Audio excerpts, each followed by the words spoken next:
भी पढ़ा है कि हल्दी घाटी के बाद अगले 10 साल में मेवाड़ में क्या हुआ। इतिहास से जो पन्ने हटा दिए गए हैं उन्हें वापस संकलित करना ही होगा, क्योंकि वही हिंदू रेजिस्टेंस और शौर्य के प्रतीक हैं। इतिहास में तो ये भी नहीं पढ़ा गया कि हल्दी घाटी युद्ध में जब महाराणा प्रताप ने कुंवर मानसिंह के हाथी पर जब प्रहार किया तो शाही फौज 5-6 कोस दूर तक भाग गई थी और अकबर के आने की अफवाह से पुनः युद्ध में सम्मिलित हुई है और वाक़या अबुल फजल की पुस्तक अकबरनामा में दर्ज है।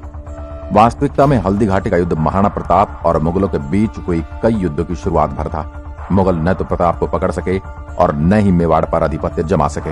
हल्दी घाटी के बाद क्या हुआ वह हम बताते हैं। हल्दी घाटी के युद्ध के बाद महाराणा के पास सिर्फ 7,000 सैनिक ही बचे थे और कुछ ही समय में मुगलों का कुंभलगढ़, गोगुंदा, उदयपुर और आसपास के ठिकानों पर अधिकार हो गया था। ऐसी स्थिति में महाराणा ने गोरिल्ला युद्ध की योजना बनाई और मुगलों को कभी भी मेवाड़ में सेटल नहीं होने दिया।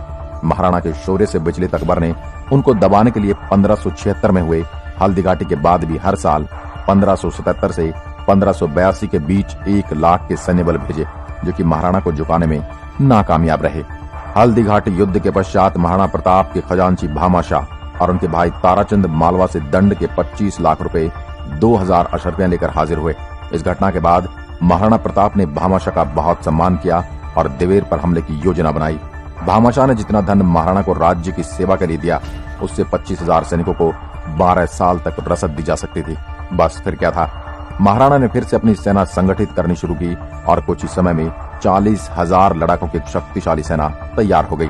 उसके बाद शुरू हुआ हल्दी घाटी युद्ध का दूसरा भाग, जिसको इतिहास से एक षड्यंत्र के तहत या तो हटा दिया गया या एकदम दरकिनार कर दिया गया। इसे बैटल ऑफ दिवेर कहा जाता है। बात सन 1582 की है। विजयदशमी का दिन था और महाराणा ने अपनी नई संगठित सेना के साथ मेवाड़ को स्वतंत्र कराने का प्रण लिया था। उसके बाद सेना के 2 हिस्सों में विभाजित करके युद्ध का बिगुल फूंक दिया। एक टुकड़ी की कमान स्वयं महाराणा के हाथ में थी, दूसरी टुकड़ी का नेतृत्व उनके पुत्र अमर सिंह कर रहे थे। कर्नल टॉड ने भी अपनी किताब में हल्दी घाटी को थर्मोपाइल ऑफ मेवाड़ और दिवेर के युद्ध को राजस्थान का मैराथन बताया है। ये वही घटनाक्रम है जिसके इर्द गिर्द आप फिल्म 300 देख चुके हैं। कर्नल टॉड ने भी महाराणा और उनकी सेना के शौर्य, तेज और देश के प्रति उनके अभिमान को स्पार्टन्स के तुल्य ही बताया है, जो युद्ध भूमि में अपने से 4 गुना बड़ी सेना से यूं ही टकरा जाते थे। दिवेर का युद्ध बड़ा भीषण था। महाराणा प्रताप की सेना ने महाराज कुमार अमर सिंह के नेतृत्व में दिवेर थाने पर हमला किया। हजारों की संख्या में मुगल राजपूती तलवारों, बर्छी, भालों और कटारों से बीन दिए गए। युद्ध में महाराज कुमार अमर सिंह ने सुल्तान खान मुगल को बर्छा मारा, जो सुल्तान खान और उसके घोड़े को काटता हुआ निकल गया। उसी युद्ध में एक अन्य राजपूत की तलवार एक हाथी पर लगी और उसका पैर कटकर निकल गया। महाराणा प्रताप ने बहलोल खान मुगल के सर पर वार किया और तलवार से उसे घोड़े समेत काट दिया। शौर्य की ये वानगी इतिहास में कहीं देखने को नहीं मिलेगी। उसके बाद ये कहावत बनी कि मेवाड़ में सवार को एक ही बार में घोड़े समेत काट दिया जाता है। ये घटनाएं मुगलों को भयभीत करने के लिए बहुत थी। बचे कुछ 36,000 मुगल सैनिकों ने महाराणा के सामने आत्मसमर्पण किया।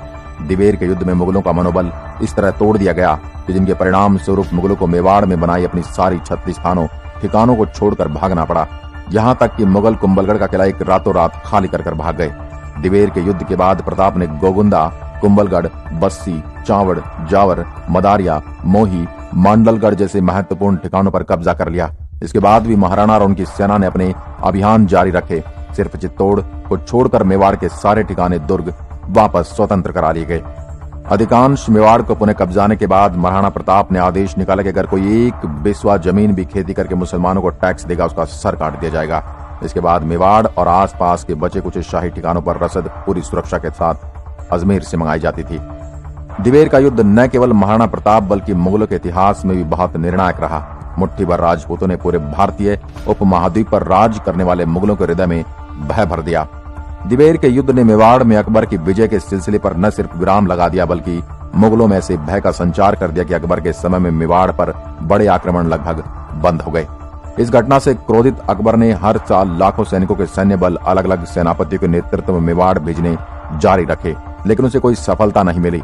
अकबर खुद 6 महीने मेवाड़ पर चढ़ाई करने के मकसद से मेवाड़ के आसपास डेरा डाले रहा, लेकिन ये महाराणा द्वारा बहलोल खान को उसके घोड़े समेत आधा चीर देने से ही डर गया था और वो सीधे तौर पर कभी मेवाड़ पर चढ़ाई करने नहीं आया। ये इतिहास के वे पन्ने हैं जिनको दरबारी इतिहासकारों ने जानबूझकर पाठ्यक्रम से गायब कर दिया, जिन्हें अब वापस करने का प्रयास किया जा रहा है। दोस्तों, और ऐसा ही राजा महाराजाओं का इतिहास जानने